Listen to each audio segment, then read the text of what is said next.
नमस्कार साथियों, मैं हूं आपका दोस्त पुष्पेंद्र सिंह और आप सभी का स्वागत करता हूं अपने YouTube चैनल पुष्पेंद्र सिंह पुष्पा में। जी हां दोस्तों, आज हम बात करने वाले हैं कि विश्व स्तर पर और या भारत या विश्व के अन्य देशों में महंगाई क्यों बढ़ी हुई है।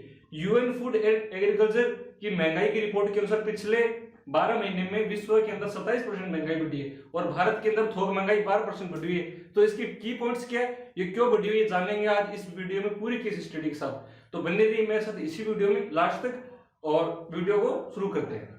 साथियों, एक तो है कोरोना की महामारी और ऊपर से जो भारत में विश्व स्तर पर जो महंगाई की महामारी फैली हुई है, इसने हम मध्य वर्ग के लोगों या गरीब लोगों की कमर तोड़ के रख दी। क्यों?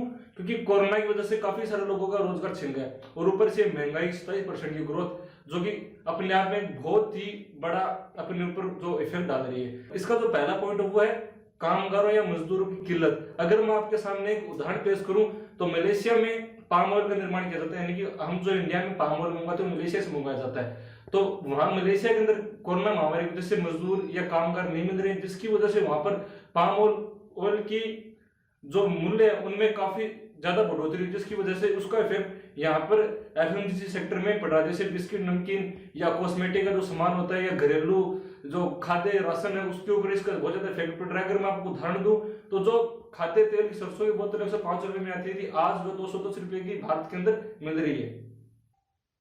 तो दोस्तों, अब हम चलते हैं महंगाई बढ़ने के दूसरे पॉइंट की ओर, और ये सबसे मुख्य पॉइंट है। मुख्य पॉइंट इसलिए क्योंकि हम सभी ने देखा कि इंडिया के अंदर जो डीजल या जो डीजल 77 रुपए में मिलता था वो 110 रुपए तक गया।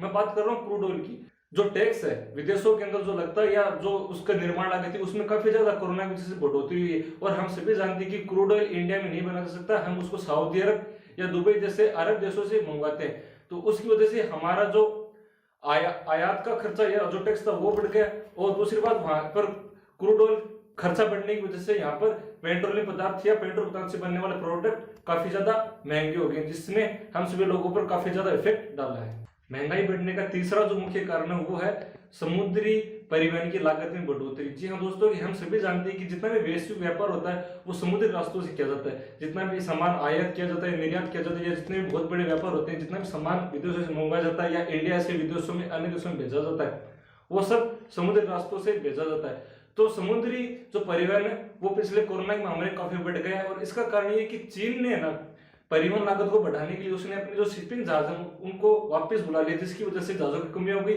और जो अन्य जहाजों की कंपनियां बची थी उन्होंने अपनी परिवहन लागत काफी बढ़ा दी, जिसकी वजह से इसमें 63% की बढ़ोतरी हुई। यानी कि जो पहले परिवहन में 100 रुपए लगते थे, आज उसी के 163 रुपए लग रहे हैं। इसी कड़ी में अगला जो महंगाई बढ़ने का जो मुख्य कारण है वो है औद्योगिक धातुओं में बढ़ोतरी। यानी कि जो औद्योगिक धातु जैसे एल्यूमिनियम, कॉपर, जिंक, इनका जो मूल्य है वो काफी बढ़ गया है, जिसकी वजह से जो अपने घरेलू सामान जैसे टीवी, फ्रिज, एसी और यहाँ तक कि जो अपने ऑटोमोबाइल कंपनी है उसमें भी निर्माण लागत में काफी ज्यादा बढ़ोतरी। क्योंकि हम सभी जानते हैं कि ऑटोमोबाइल कंपनी में जो यातायात के साधन बनाए जाते हैं वो सभी इन्हीं धातुओं से बनाए जाते हैं। और धातुओं में बढ़ोतरी होने की वजह से ऑटोमोबाइल सेक्टर में काफी बढ़ोतरी, जिसकी वजह से इसका असर काफी आम लोगों पर हुआ है। महंगाई बढ़ने का जो सबसे लास्ट जो मुख्य कारण, पांचों जो कारण वो है एग्रीकल्चर पर मौसम का प्रतिकूल प्रभाव, यानी कि जलवायु परिवर्तन। जी हाँ दोस्तों, जलवायु परिवर्तन पर हम ज्यादा ध्यान नहीं देते। इसकी काफी विश्व स्तर पर भी चर्चा काफी की जाती है। और हम सभी जानते हैं कि अभी नोबेल प्राइज विजेता ग्रेटा थनबर्ग ने भी जलवायु परिवर्तन पर ही काफी धरना दिया था।